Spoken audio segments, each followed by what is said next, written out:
സംസ്ഥാനത്ത് കോവിഡ് ബാധിതരുടെ എണ്ണം ദിനംപ്രതി വർദ്ധിച്ചു വരുന്നൊരു സാഹചര്യമാണുള്ളത്. ഇന്ന് 141 പേർക്കാണ് കോവിഡ് ബാധ സ്ഥിരീകരിച്ചത്. ഇന്നലെ അത് 138 കഴിഞ്ഞ ഒരു 5 ദിവസത്തെ കണക്കെടുത്താൽ വെള്ളി 118, ശനി 127, ഞായർ 133 ഈ തരത്തിലാണ് ഉള്ളത്. അപ്പോൾ ഇതിൻ്റെ മറ്റൊരു പ്രത്യേകത എല്ലാ ദിവസവും 100-ൽ കൂടുതലാണ്. ഇന്നൊരു മരണവുമുണ്ടായി.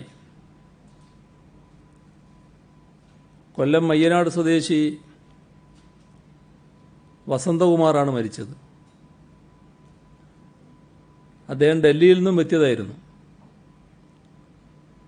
അദ്ദേഹത്തിൻ്റെ മരണത്തിൽ അനുശോചനം രേഖപ്പെടുത്തുന്നു. ഇപ്പോൾ സ്ഥിതി രൂക്ഷമാവുന്നു എന്നത് നാം കാണേണ്ടതുണ്ട്. ഇതോടൊപ്പം രോഗലക്ഷണങ്ങളില്ലാതെ രോഗബാധിതരാകുന്ന ചില കേസുകളുണ്ട്. ഉറവിടം കണ്ടെത്താനാവാത്ത ചില കേസുകളും ഉണ്ടായിട്ടുണ്ട്. ഇന്ന് 60 പേരാണ് രോഗമുക്തി നേടിയത്.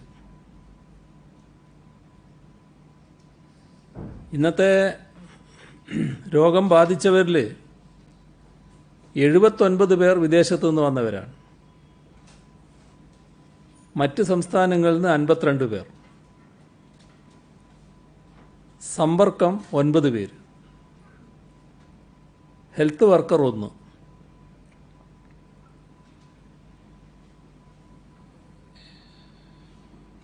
ഡൽഹി 16, തമിഴ്നാട് 14, മഹാരാഷ്ട്ര 9, പശ്ചിമ ബംഗാൾ, ഉത്തർപ്രദേശ്, കർണാടക, ഹരിയാന, ആന്ധ്രാപ്രദേശ് 2 വീതം. മധ്യപ്രദേശ്, മേഘാലയ, ഹിമാചൽ പ്രദേശ് 1 വീതം. ഇത്തരത്തിലാണ് മറ്റ് സംസ്ഥാനങ്ങളിൽ നിന്ന് വന്നവരുടെ കണക്ക്.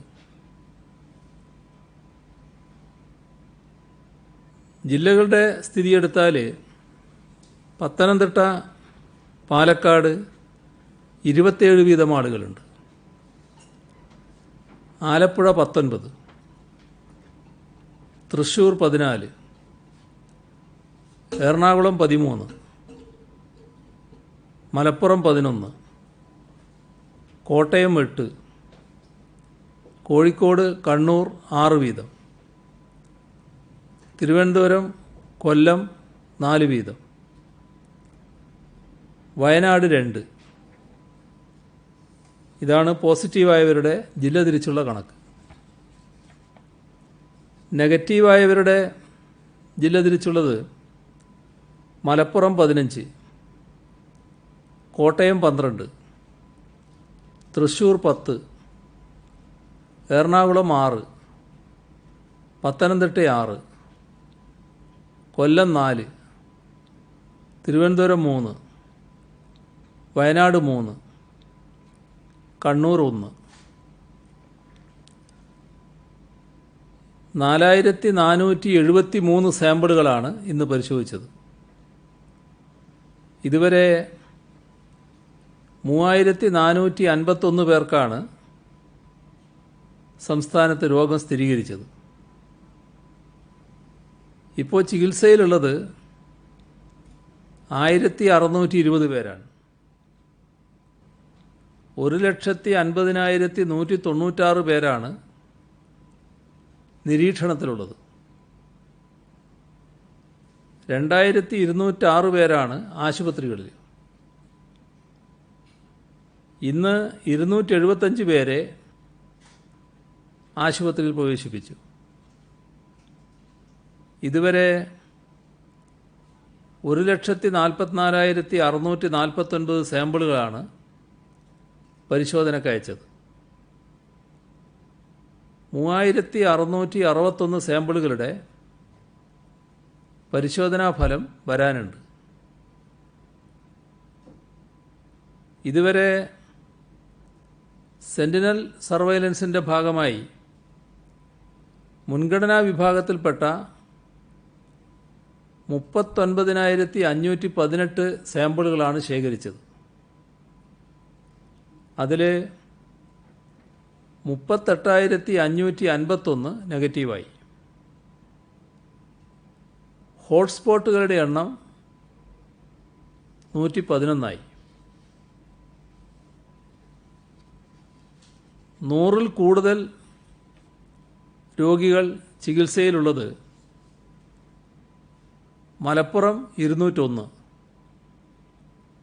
പാലക്കാട് 154, കൊല്ലം 150, എറണാകുളം 127, പത്തനംതിട്ട 126, കണ്ണൂർ 120, തൃശ്ശൂർ 113, കോഴിക്കോട് 107, കാസർഗോഡ് 102. ഇത്രയും ജില്ലകളാണ്. മെയ് 4-ന് ശേഷം റിപ്പോർട്ട് ചെയ്ത 2,811 കേസുകളിൽ 2,545 പേർ മറ്റ് രാജ്യങ്ങളിൽ നിന്നോ സംസ്ഥാനങ്ങളിൽ നിന്നോ വന്നവരാണ്. ജൂൺ 15 മുതൽ 22 വരെയുള്ള വിവരങ്ങൾ വിശകലനം ചെയ്താൽ ആകെ രോഗികളിൽ 95% പുറത്തു നിന്ന് കേരളത്തിൽ വന്നവരാണ്. തിരുവനന്തപുരം ജില്ലയിൽ ഒരു കുടുംബത്തിലെ 4 പേർക്കുൾപ്പെടെ 8 പേർക്ക് സമ്പർക്കത്തിലൂടെ രോഗബാധയുണ്ടായി.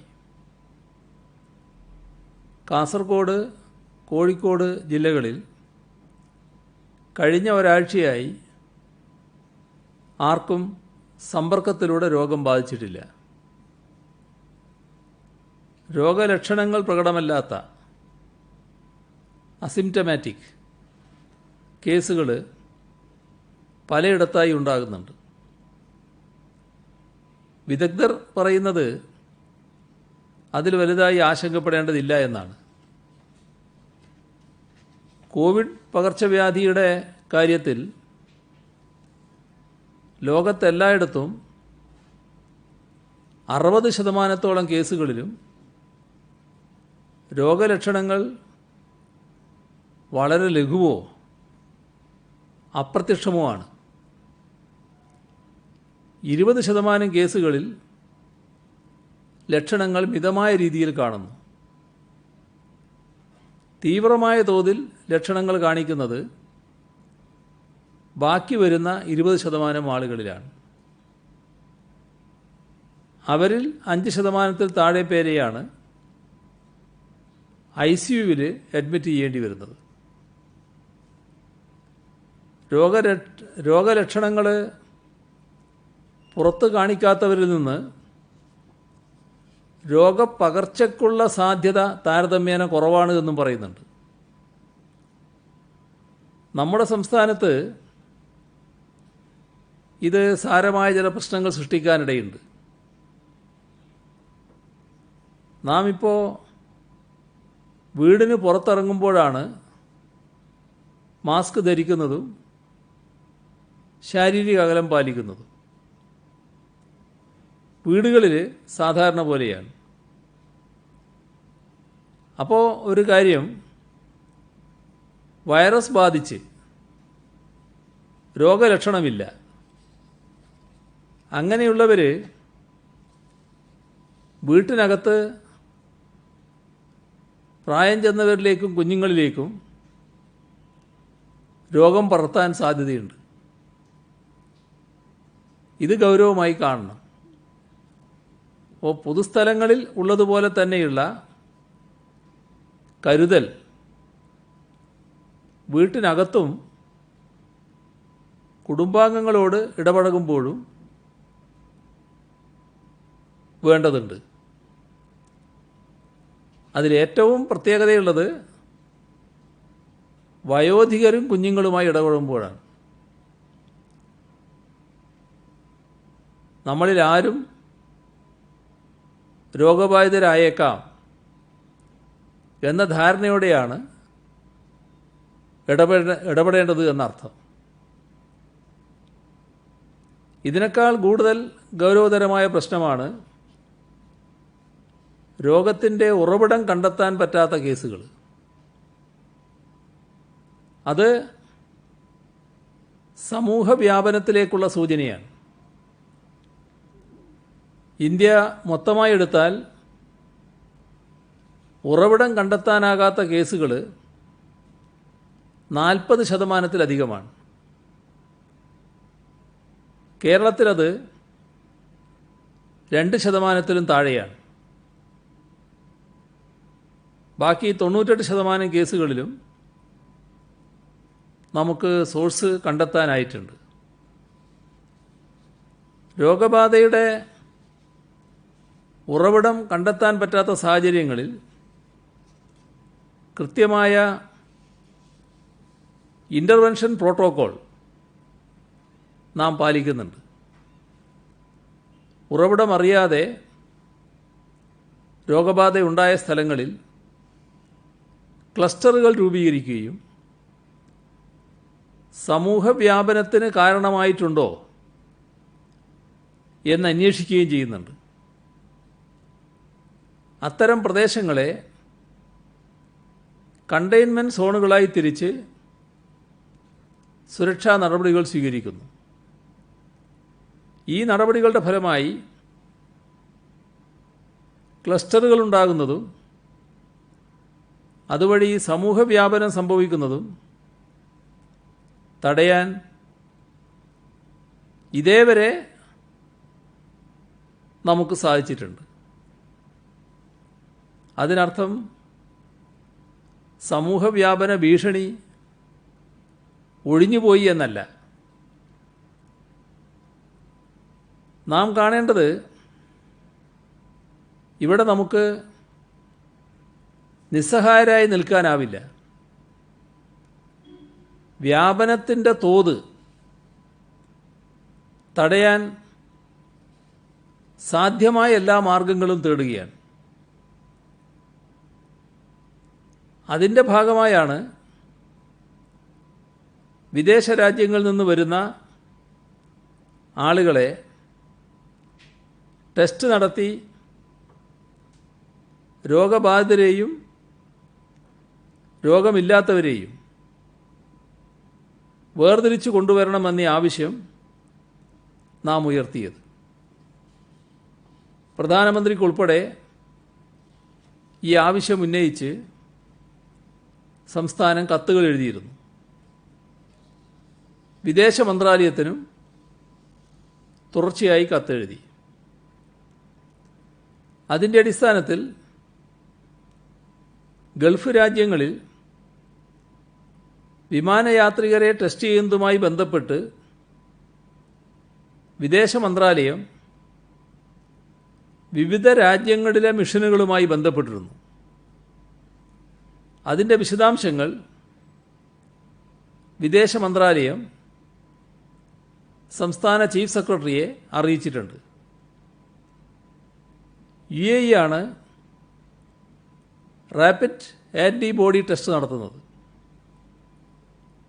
ഖത്തറിൽ കഴിഞ്ഞ ദിവസം ഇവിടെ പറഞ്ഞതുപോലെ ഒരു പ്രത്യേക മൊബൈൽ ആപ്പ് ഉപയോഗിക്കുന്നുണ്ട്. ഈ ആപ്പിൽ ഗ്രീൻ സ്റ്റാറ്റസ് ഉള്ളവരെ മാത്രമേ യാത്ര ചെയ്യാൻ അനുവദിക്കൂ. കുവൈറ്റിൽ 2 ടെർമിനലുകൾ മാത്രമാണ് ഇപ്പോൾ ടെസ്റ്റ് ഉള്ളത്. അത് അവിടുത്തെ എയർലൈൻ കമ്പനികളുടെ ആവശ്യാനുസരണം കൂടുതൽ ടെർമിനലുകളിലേക്ക് വ്യാപിപ്പിക്കാനാവും എന്നാണ് വിദേശ മന്ത്രാലയം അറിയിക്കുന്നത്. ടെസ്റ്റ് ഒന്നിന് ഏതാണ്ട് 1000 രൂപയാണ് ചെലവ് വരിക. ഒമാനിൽ RT-PCR ടെസ്റ്റുകൾ മാത്രമാണുള്ളത്. സ്വകാര്യ ആശുപത്രികളെ എംബസി സമീപിച്ചിട്ടുണ്ട്. എന്നാൽ ജൂൺ 25-ന് ഇത് പ്രാവർത്തികമാക്കാൻ ബുദ്ധിമുട്ടുണ്ട് എന്നാണ് അറിയിച്ചിട്ടുള്ളത്. സൗദിയിലും റാപ്പിഡ് ആൻറ്റിബോഡി ടെസ്റ്റ് ചില സ്വകാര്യ ആശുപത്രികൾ നടത്തുന്നു. പക്ഷേ അത് ഗവൺമെൻറ് അംഗീകരിച്ചിട്ടില്ല. ബെറിനിൽ ഇതിന് പ്രയാസമുണ്ട് എന്നാണ് വിദേശ മന്ത്രാലയം അറിയിച്ചത്. വരുന്ന ആളുകളുടെ സുരക്ഷയിൽ നമുക്ക് വിട്ടുവീഴ്ച ചെയ്യാനാവില്ല. തിരിച്ചു വരാൻ ആഗ്രഹിക്കുന്ന മുഴുവൻ പേരെയും നാട്ടിലെത്തിക്കാൻ സർക്കാർ പ്രതിജ്ഞാബദ്ധമാണ്. ഇപ്പോൾ നാം പറഞ്ഞിട്ടുള്ളത്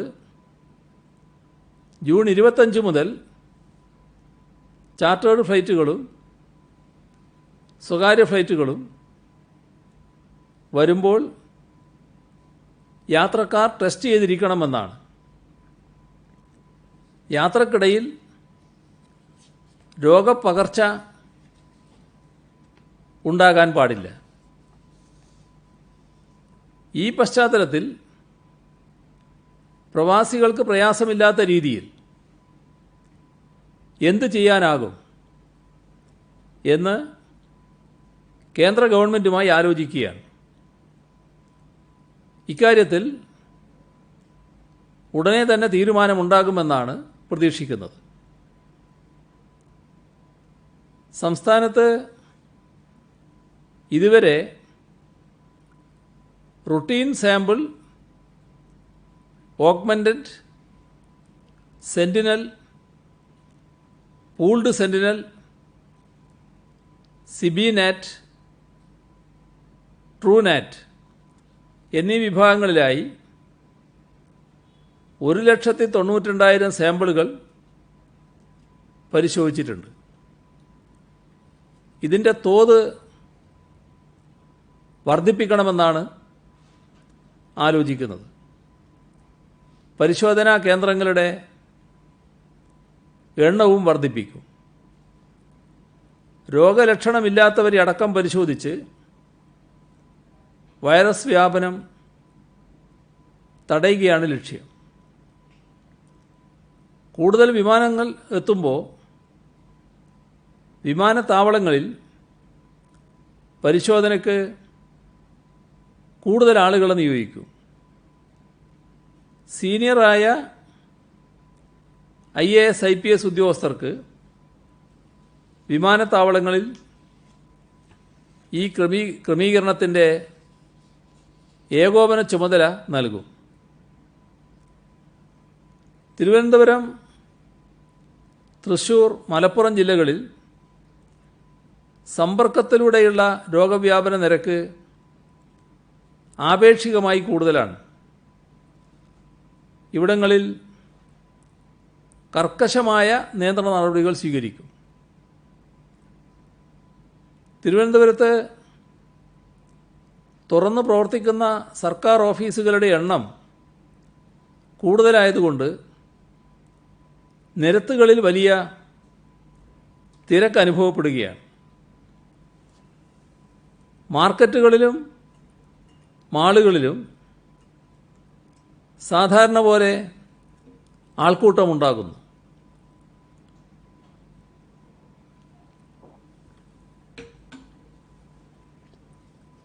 കോവിഡ് ബാധിച്ച് അഭിനയിക്കാൻ പോയ ആളുകളും ഇവിടെ തന്നെയാണ്.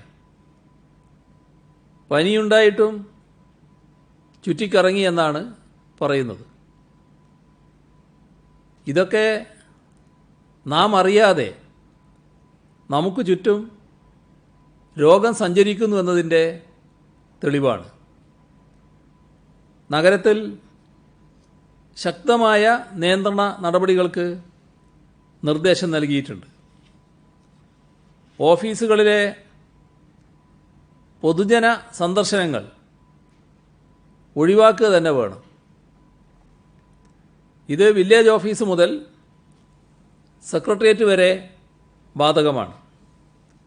രോഗം ബാധിക്കാതിരിക്കാൻ ഏറ്റവും കൂടുതൽ ശ്രദ്ധ വേണ്ടത് അവരവരുടെ ഭാഗത്തുനിന്ന് തന്നെയാണ്. ഓരോരുത്തരും അവരവരുടെ സംരക്ഷകരാവണം. പ്രതിരോധമാണ് പ്രധാനം. ബ്രേക്ക് ദ ചെയിൻ എന്നതിന് നിയന്ത്രണത്തിൻ്റെ ചങ്ങല പൊട്ടിച്ചെറിയുക എന്നല്ല അർത്ഥം. രോഗവ്യാപനത്തിൻ്റെ ചങ്ങല കണ്ണികളാണ് പൊട്ടിച്ചെറിയേണ്ടത്. ആരോഗ്യ പ്രവർത്തകരുടെ ക്ഷാമമുണ്ടാകാതിരിക്കാൻ നടപടിയെടുക്കും. അവസാന വർഷ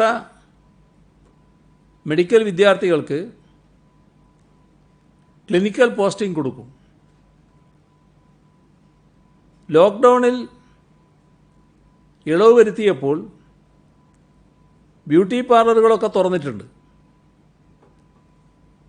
എന്നാൽ ആരോഗ്യ സുരക്ഷാ മാനദണ്ഡങ്ങൾ പല സ്ഥാപനങ്ങളിലും പാലിക്കുന്നില്ല എന്ന റിപ്പോർട്ടാണുള്ളത്. ഇവ പാലിച്ചില്ലെങ്കിൽ കർശന നടപടിയുണ്ടാകും. ഇളവ് തുടരണോ എന്നത് തന്നെ പുനരാലോചിക്കേണ്ടതായി വരും. സ്വയം കരുതലെടുക്കുന്നതാണ് നല്ലത്. ഇതെല്ലാ മേഖലകൾക്കും ബാധകമാണ്. ലോക്ക്ഡൗണിൽ ഇളവ് നൽകുക എന്നതിന് രോഗം ഇവിടുന്ന് പോയി എന്നല്ല അർത്ഥം. ബസ്സുകളിലെയും മറ്റ് വാഹനങ്ങളിലെയും ശാരീരിക അകലം പാലിക്കാതെയുള്ള യാത്രക്കെതിരെയും കർശന നടപടിയുണ്ടാകും. നമ്മുടെ സംസ്ഥാനത്ത് കടലാക്രമണം തീരദേശത്ത് വലിയ പ്രതിസന്ധിയാണ് സൃഷ്ടിച്ചിട്ടുള്ളത്. തീരസംരക്ഷണ പ്രവർത്തനങ്ങൾക്ക് അടിയന്തര നടപടികൾ സ്വീകരിക്കും. ഇതിനായി 408 കോടി രൂപയുടെ പദ്ധതികൾക്ക് അംഗീകാരം നൽകിയിട്ടുണ്ട്. കിഫ്ബിയിൽ നിന്ന് 396 കോടി രൂപ ചെലവഴിക്കും. ഫിഷറീസ് വകുപ്പ് വഴി 82 കോടി രൂപ, ജലവിഭവ വകുപ്പിൻ്റെ 6 കോടി രൂപ ഇതാണ് ചെലവഴിക്കാൻ ഉദ്ദേശിക്കുന്നത്. കോവിഡ് ലോക്ക്ഡൗൺ പശ്ചാത്തലത്തിൽ ടെൻഡർ വിളിച്ച് കരാർ വെച്ച പദ്ധതികളടക്കം വൈകുകയാണ്. സമയബന്ധിതമായി പൂർത്തിയാക്കാൻ പ്രയാസമുണ്ടാകുന്നു. ഈ പശ്ചാത്തലത്തിൽ മൺസൂൺ കാലത്തെ തീരദേശ സംരക്ഷണത്തിനുള്ള അടിയന്തര ഇടപെടലിനായി 10 ജില്ലകളിലെ കലക്ടർമാർക്ക് 2 കോടി രൂപ വീതം അനുവദിക്കും. ഈ അടിയന്തര സഹായം ഉടനെ കൈമാറും. കോവിഡ്-19 മഹാമാരി സൃഷ്ടിക്കുന്ന പ്രതിസന്ധികൾക്കിടയിലും ജനങ്ങളുടെ ഭക്ഷ്യസുരക്ഷ ഉറപ്പുവരുത്താൻ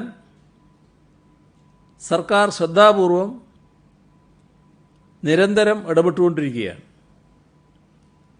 നിരവധി പദ്ധതികൾ ഇതിനോടകം നടപ്പാക്കി. അംഗനവാടി കുട്ടികൾക്ക് പോഷകാഹാരങ്ങൾ വീട്ടിലെത്തിച്ചു നൽകി. ലോക്ക്ഡൗൺ കാലയളവിൽ റേഷൻ കടകളിലൂടെ ഭക്ഷ്യവിതരണം ഉറപ്പുവരുത്താൻ സാധിച്ചു. കടകളിൽ വരാൻ ബുദ്ധിമുട്ടുള്ളവർക്ക് വീടുകളിൽ ഭക്ഷ്യവസ്തുക്കൾ എത്തിച്ചു. ഇതിനു പുറമെ സൗജന്യ ഭക്ഷ്യക്കിറ്റുകളും വിതരണം ചെയ്തു. ഇതിൻ്റെയെല്ലാം തുടർച്ചയായി ഉച്ചഭക്ഷണ പദ്ധതിയിൽ ഉൾപ്പെട്ട കുട്ടികൾക്ക് ഭക്ഷ്യക്കിറ്റ് നൽകുന്ന പദ്ധതിയും നടപ്പാക്കാൻ പോവുകയാണ്. പ്രീ പ്രൈമറി മുതൽ 8ാം ക്ലാസ് വരെയുള്ള കുട്ടികൾക്ക് അരിയും പലവ്യഞ്ജനവും അടങ്ങിയ കിറ്റുകൾ വിതരണം ചെയ്യും. ചെറുപയർ, കടല, തുവരപ്പരിപ്പ്, പഞ്ചസാര, കറി പൗഡറുകൾ, ആട്ട, ഉപ്പ്, ഇത്തരത്തിൽ 9 ഇനങ്ങളാണ് അരിക്ക് പുറമേ നൽകുന്നത്. സർക്കാർ എയ്ഡഡ് വിദ്യാലയങ്ങളിലെ 26 ലക്ഷം വിദ്യാർത്ഥികൾക്ക് ഈ പദ്ധതിയുടെ പ്രയോജനം ലഭിക്കും. 81,37,00,000 രൂപ ഇതിനായി വകയിരുത്തി. ജൂലൈ ആദ്യവാരത്തോടെ കിറ്റുകൾ വിതരണം ചെയ്യും. ഓൺലൈൻ പഠനത്തിന് ആവശ്യമായ സാങ്കേതിക സൗകര്യങ്ങളില്ലാത്ത കുട്ടികളുണ്ട്. ആ കുട്ടികൾക്ക് സ്റ്റുഡൻറ് പോലീസ് കാഡറ്റ് പദ്ധതിയുടെ ആഭിമുഖ്യത്തിൽ എല്ലാ ജില്ലകളിലുമായി 1311 ടിവിയും 123 സ്മാർട്ട് ഫോണുകളും വിതരണം ചെയ്തു. 48 ലാപ്ടോപ്പുകളും 146 കേബിൾ കണക്ഷനും നൽകിയിട്ടുണ്ട്. ഏറ്റവും കൂടുതൽ ടി വി വിതരണം ചെയ്തത് കണ്ണൂരിലാണ്, 176 എണ്ണം. ഏറ്റവും കൂടുതൽ സ്മാർട്ട് ഫോൺ നൽകിയത് കൊച്ചി സിറ്റിയിലാണ്, 40 എണ്ണം. സ്പോൺസർമാരുടെയും താൽപ്പര്യമുള്ള മറ്റ് വ്യക്തികളുടെയും സഹായത്തോടെയാണ് ഇവ സംഭരിച്ച് നൽകിയത്. കോവിഡ് പ്രതിരോധത്തിന് പോലീസ് വളണ്ടിയർമാർ നൽകുന്ന സംഭാവന മാനിച്ച് എല്ലാ ജില്ലകളിലും അവരെ ആദരിക്കും. അപ്രിസിയേഷൻ സർട്ടിഫിക്കറ്റ് നൽകും.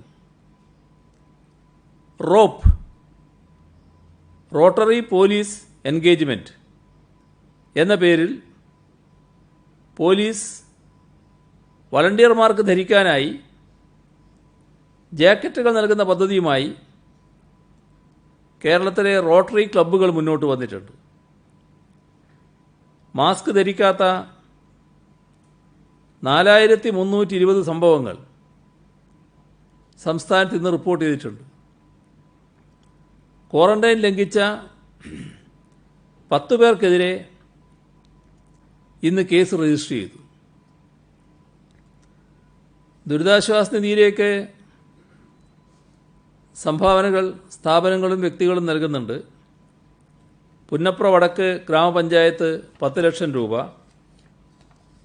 വിരമിച്ച എയ്ഡഡ് കോളേജ് അധ്യാപകരുടെ കൂട്ടായ്മ സാന്ത്വം 2ാം ഗഡു 15,25,000 രൂപ, കുമ്പളം ഗ്രാമപഞ്ചായത്ത് 5 ലക്ഷം, വാട്ടർ അതോറിറ്റി കരാർ തൊഴിലാളി യൂണിയൻ CITU 2,55,820 രൂപ, bank of India pensioners and retirees association Kerala 2,10,000 രൂപ, CPIM കുന്നിക്കോട് ലോക്കൽ കമ്മിറ്റി 2,03,450 രൂപ, Kerala real estate regulatory authority അംഗം പ്രീത P. മേനോൻ 1,01,786 രൂപ, ചാത്തന്നൂർ MES കോളേജിലെ SFI യൂണിറ്റ് 1,66,182 രൂപ, union bank retired officers association 1,37,000 രൂപ, ESI പെൻഷനേഴ്സ് അസോസിയേഷൻ 1,00,000 രൂപ. Kerala building and other construction workers welfare board employees union 1,50,000 രൂപ. Kannur government medical കോളേജിലെ ഫാർമസി കോളേജ് പൂർവ്വ വിദ്യാർത്ഥി സംഘടന 1,01,000 രൂപ. House surgeons association Tripunithura government Ayurveda college 1,00,000 രൂപ. ഇത്രയാണ് ഇന്ന് പങ്കുവെക്കാനുള്ള വിവരങ്ങൾ.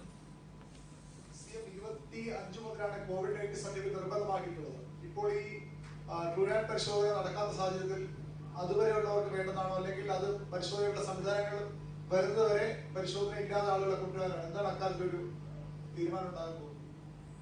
ഇതിൽ ഞാൻ പറഞ്ഞല്ലോ, കേന്ദ്ര ഗവൺമെൻറ് കൃത്യമായി വിവരങ്ങൾ നൽകിയിട്ടുണ്ട്. അതോടുകൂടി അവസാനിക്കുകയല്ല, തുറന്ന് ചർച്ചകൾ നടക്കുകയാണ്. അതിൻ്റെ ഭാഗമായി തീരുമാനമെടുക്കും. അപ്പോൾ അറിയിക്കുക എന്താണെന്നുള്ളത്.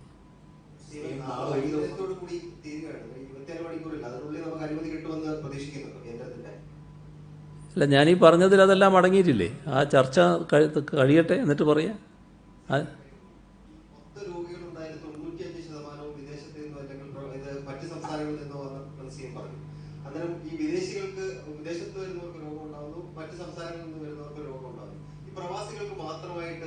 ഒരു നിയന്ത്രണത്തിന്റെ കാര്യമാണ്. കാരണം മഹാരാഷ്ട്ര, ചെന്നൈ അടക്കമുള്ള ആൾക്കാർ കൂടുതൽ രോഗികളുണ്ടാകും. അവർക്ക് കൂടി ഒരു സർട്ടിഫിക്കറ്റ് നിർബന്ധമാക്കുന്നുണ്ട്. അല്ല, അവർ നമ്മുടെ രാജ്യത്തിൻ്റെ അകത്ത് നിന്ന് ഇങ്ങോട്ട് പല മാർഗങ്ങളിലൂടെ വരികയാണ്. അപ്പോൾ അവർ രോഗമില്ലാത്തവർ വരിക എന്നുള്ളതിനാണ് നമ്മളെപ്പോഴും താല്പര്യപ്പെടുന്നത്. പക്ഷേ അവർക്ക് വിവിധ മാർഗങ്ങളിലൂടെ വരാൻ കഴിയും. നമ്മൾ എത്ര വിചാരിച്ചാലും ചില മാർഗങ്ങളിലൂടെ അവർക്ക് എത്താൻ പറ്റും.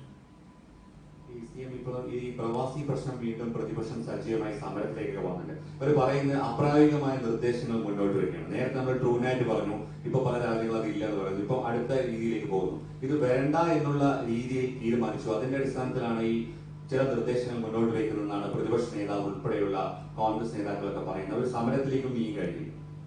ഞങ്ങൾ ആവർത്തിച്ച് പറയുന്നൊരു കാര്യമുണ്ടല്ലോ, അവർ എല്ലാവരും വരുമെന്നുള്ളത്. ആ വരാനുള്ള നടപടികളാണല്ലോ എടുത്തുകൊണ്ടിരിക്കുന്നത്. വരുമ്പോൾ ചില ക്രമീകരണങ്ങൾ ഉണ്ടാക്കണമെന്ന് മാത്രം. അതിനുള്ള ചർച്ചകളാണ് നടന്നുകൊണ്ടിരിക്കുന്നത്. മറ്റത് പ്രത്യേകമായി ആളുകളെ തെറ്റിദ്ധരിപ്പിക്കാൻ ഉന്നയിക്കുന്ന വാദഗതികൾ മാത്രമാണ്. കേന്ദ്ര സർക്കാർ ഈ നെഗറ്റീവ് സർട്ടിഫിക്കറ്റ് നിർബന്ധം പറയുന്നില്ല. സംസ്ഥാന സർക്കാർ നിർബന്ധം പറഞ്ഞതിന്റെ കാരണങ്ങൾ നേരത്തെ പറഞ്ഞാണ്. ഈ പ്രത്യേക സാഹചര്യത്തിൽ ഈ അനുമതി കിട്ടാനുള്ള ഒരു പ്രശ്നത്തിന്റെ സാഹചര്യത്തിൽ നമ്മുടെ തീരുമാനം മാറ്റി സർട്ടിഫിക്കറ്റ് വേണ്ട നിലപാടിലേക്ക് പോകുന്നുണ്ടോ? രണ്ടാമത്തെ കാര്യം, പോസിറ്റീവ് രോഗികളെ മാത്രം കൊണ്ടുവരുന്ന പ്രത്യേക വിമാനം ഏർപ്പാടാക്കുന്നത് സംബന്ധിച്ച് തീരുമാനങ്ങൾ വരുന്നുണ്ട്. അല്ല, അതൊരു വേറൊരു വഴി മാത്രമാണ്. സാധാരണ നിലക്ക് രോഗികൾ യാത്ര ചെയ്യാൻ താല്പര്യപ്പെടില്ല, അവിടെ ചികിത്സിക്കാനല്ലേ നോക്കുക. അങ്ങനെ വരാൻ താല്പര്യപ്പെടുന്നവരുണ്ടെങ്കിൽ അത് മറ്റ് രോഗമില്ലാത്തവരുടെ കൂടെയാകരുതെന്നാണ് നമ്മൾ പറഞ്ഞ കാര്യം. അതും മറ്റതുമായിട്ട് കൂട്ടിക്കലർത്തേണ്ടതായിട്ടില്ല. ഈ തിരുവനന്തപുരത്തടക്കം രോഗബാധ കൂടുകയാണ്. സർക്കാർ ഓഫീസുകളിൽ ഗർഭിണികൾക്ക് ജോലി ചെയ്യുന്ന കാര്യത്തിൽ ഒരു ഉത്തരവിറക്കി.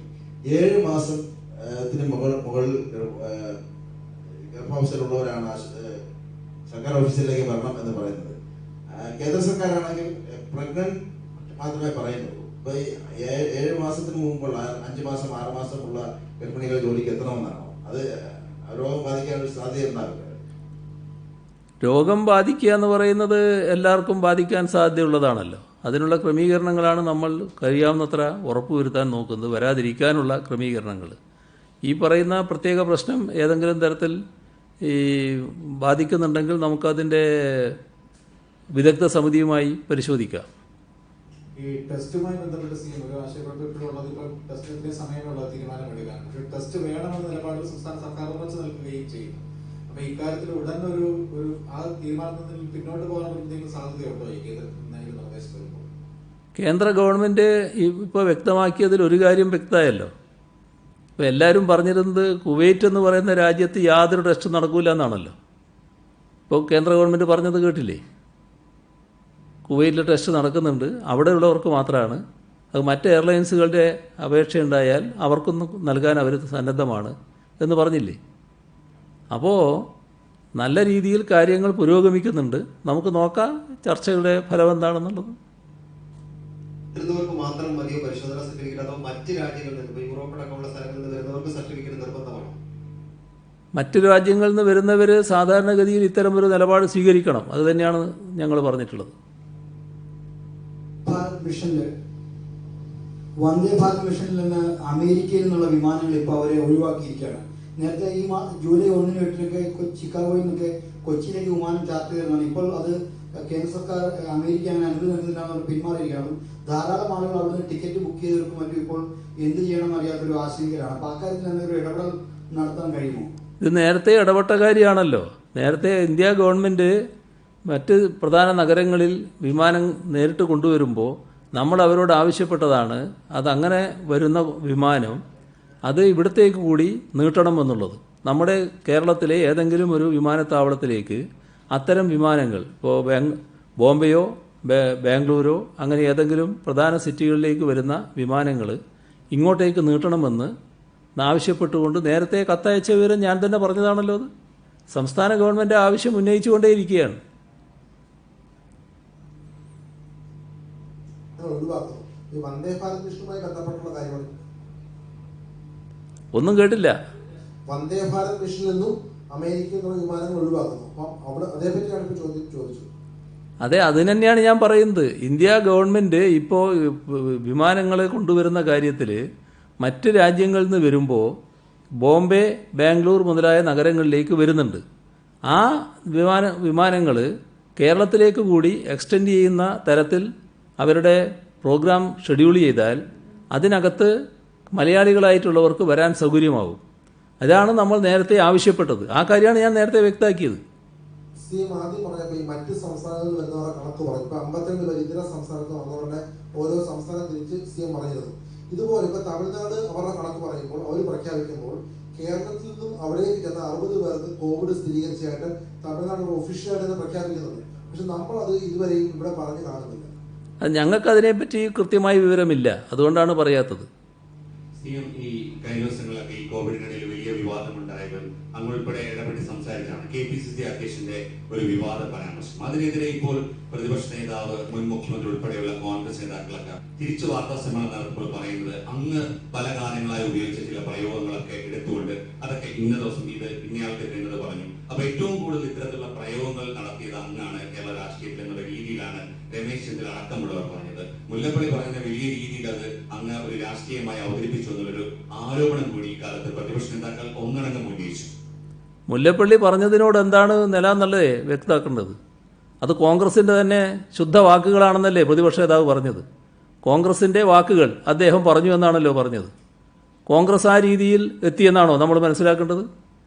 ഈ തരത്തിൽ അവമാനകരമായ വാക്കുകൾ ഉപയോഗിക്കുന്ന അവസ്ഥയിലേക്ക് അതല്ലേ ആലോചിക്കേണ്ട കാര്യം.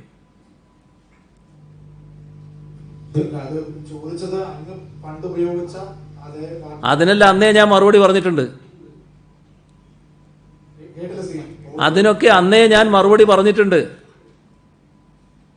ഇപ്പൊ ഇതിനകത്ത് ഇത്രയും പറയാനുള്ള പ്രധാനപ്പെട്ട കാരണം ഈ പ്രവാസി വിഷയം, വൈദ്യുതി ചാർജ് പ്രശ്നം, ഇതിലൊക്കെ സ്പ്രിംഗ്ലർ അടക്കമുള്ള വിവാദങ്ങൾ സജീവമായി ഉന്നയിക്കുമ്പോഴുള്ള അമർഷവും അതാണ് സിഎം ഇത്രയും പ്രതിപക്ഷത്തിനെതിരെ ആഞ്ഞടിക്കാനുള്ള കാരണമെന്നാണ് പ്രതിപക്ഷ നേതാക്കളൊക്കെ പറയുന്നത്. മലയാള മനോരമക്ക് അതായിരിക്കില്ലല്ലോ. ഇവിടെ വിവേകമുള്ള ഏതൊരാളും ഇത്തരം കാര്യങ്ങളെ അപലപിക്കാൻ തയ്യാറായിട്ടുണ്ട്. വേണ്ടാത്ത കാര്യങ്ങൾക്ക് വക്കാലത്തെടുക്കാൻ നമ്മൾ തയ്യാറാകരുത് കേട്ടോ.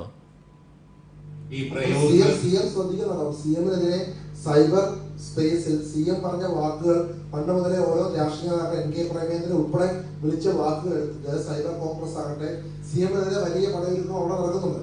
അപ്പൊ സിഎം ഇക്കാര്യം വാക്കുകളൊക്കെ പറഞ്ഞിരുന്നു. അപ്പൊ സിഎമ്മിന് മുല്ലപ്പള്ളിയെ വിമർശിക്കാൻ യാതൊരു യോഗ്യതയും ഇല്ലെന്നാണ് അവർ ഏത് വിമർശനം. ഞാൻ ഉന്നയിച്ച കാര്യം എന്താ?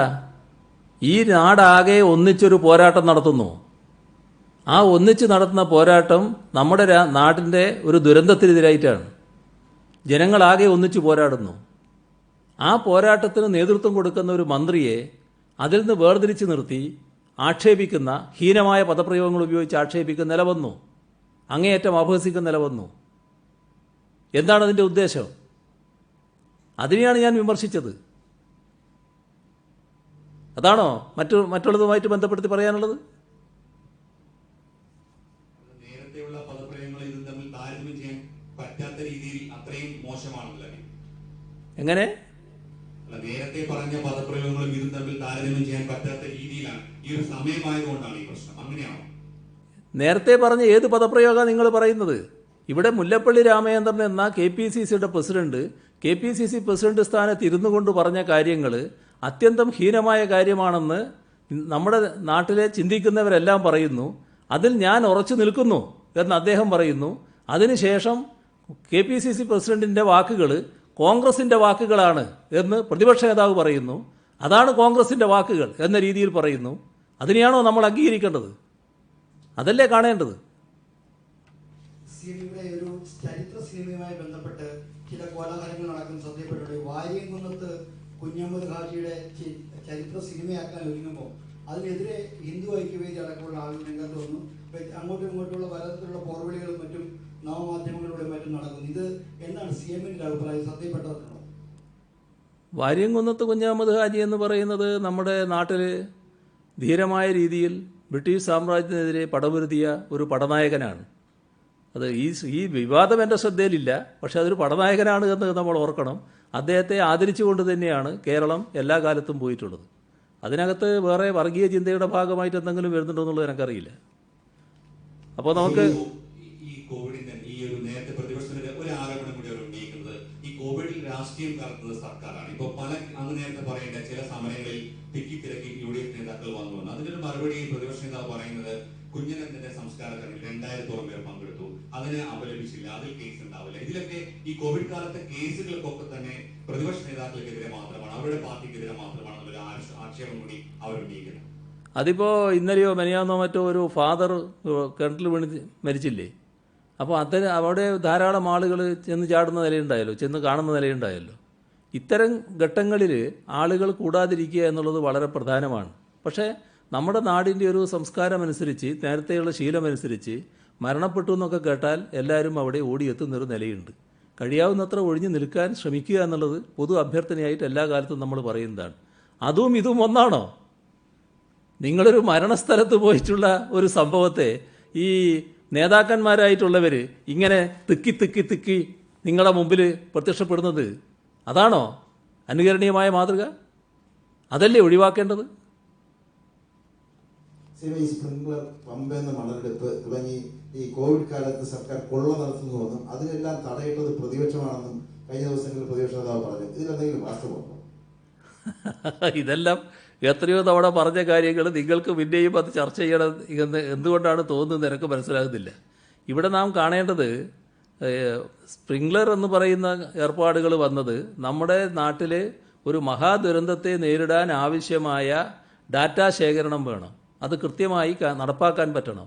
നമ്മൾ എവിടത്തേക്ക് പോകുന്നു എന്നുള്ളതാണ്. അതിനു വേണ്ടിയുള്ള തയ്യാറെടുപ്പാണ്. ആ തയ്യാറെടുപ്പിൻ്റെ ഭാഗമായാണ് കാര്യങ്ങൾ നടന്നത്.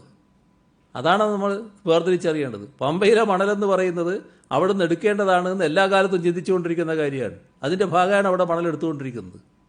അതെടുക്കാത്തതായിരുന്നു വിമർശനമായിട്ട് നേരത്തെ വന്നത്. അപ്പോൾ ഭൂമി ഏറ്റെടുക്കാൻ സർക്കാർ അനുമതി നൽകി. ഏത് രീതിയിലാണ് ഭൂമി ഏറ്റെടുക്കുന്നത്? അവർക്ക് എത്ര തുക നൽകാനുള്ള തീരുമാനമുണ്ടോ? അതെങ്ങനെയാണ് അതിന്റെ കാര്യം? അതിൻ്റെ നടപടിക്രമങ്ങൾ വരാനിരിക്കുന്നല്ലേ ഉള്ളൂ. നടപടിക്രമങ്ങൾ വരണ്ടേ? ഇതിൻ്റെ ഒരു പൊതുവിൽ എന്താണ് സമീപനമെന്ന് വ്യക്തമാക്കിയതല്ലേ ഉള്ളൂ. മറ്റ് നടപടിക്രമങ്ങൾ വരുമല്ലോ.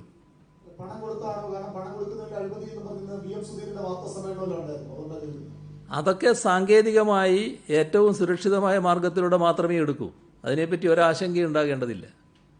ആരോഗ്യമന്ത്രി എന്ന UN ആദരിക്കുന്നുണ്ട്. CM-ന്റെ ശ്രദ്ധയിൽപ്പെട്ടായിരുന്നു അത്തരമൊരു UN ഒരു പരിപാടിയിൽ പങ്കെടുക്കാൻ വേണ്ടിയാണ് അവരിന്ന് ഈ പരിപാടി ഇപ്പോൾ ഇല്ലാത്തത്. ആ പരിപാടി ഒരു വെബിനാർ നടന്നുകൊണ്ടിരിക്കുകയാണ്. അതിൻ്റെ ഭാഗമായിട്ടാണ് ഇല്ലാത്തത്. അതിനെപ്പറ്റി പ്രതിപക്ഷം ഈ കാലത്ത് കോവിഡ് കാലം ഒരു സുവർണാവസരമാക്കി നടത്തുന്ന വൻകൊള്ള അത് ചൂണ്ടിക്കാണിക്കുന്നതാണ് പ്രതിപക്ഷത്തോടുള്ള അമർഷം എന്നാണ് പ്രതിപക്ഷ നേതാവ് ചൂണ്ടിക്കാട്ടിയത്. അത് അവരവർ പഠിച്ചതല്ലേ അവരവർക്ക് പാടാൻ പറ്റൂ. ഇതുപോലൊരു അവസരം കിട്ടിയിട്ട് എന്തൊരു തരത്തിലായിരുന്നു ഞങ്ങൾ പെരുമാറുക എന്ന് ചിന്തിക്കുന്നവർക്ക് അങ്ങനെയേ ചിന്തിക്കാൻ പറ്റൂ. ഞങ്ങൾ പഠിച്ചത് ആ കളരിയിൽ നിന്നല്ല. ഞങ്ങൾ പഠിച്ചത് കോവിഡ് ദുരന്തം എന്നത് ദുരന്തമാണ്, നമ്മുടെ നാട്ടിലെ മനുഷ്യരെയാകെ ബാധിക്കുന്ന ഒന്നാണ്. ആരും അതിനിരയാകാതിരിക്കണം. കഴിയാവുന്നത്ര ആളുകളെ എല്ലാം രക്ഷിക്കാനാവണം. അതിന് നമ്മളെല്ലാം ഒന്നിച്ചു നിൽക്കണം. അതിനുതകുന്ന നടപടികളാണ് ഞങ്ങൾ നോക്കിക്കൊണ്ടിരിക്കുന്നത്. അതിലെവിടെയും കൊള്ളയുടെ ഒരു ഭാഗമില്ല. അവരവർ പഠിച്ച കാര്യങ്ങൾ അവരവർ പാടുന്നു എന്ന് മാത്രമേ ഉള്ളൂ. മുഖ്യമന്ത്രി സൈബർ ഗുണ്ടയുടെ നിലവാരത്തിലേക്ക് തരം താഴരുത് എന്നും പ്രതിപക്ഷ നേതാവ് ആരോപിച്ചിരുന്നു. അതിനെന്താ ഞാൻ പറയേണ്ടത്? ഞാൻ എന്ത് മറുപടി പറയണമെന്നാണ് നിങ്ങൾ പ്രതീക്ഷിക്കുന്നത്?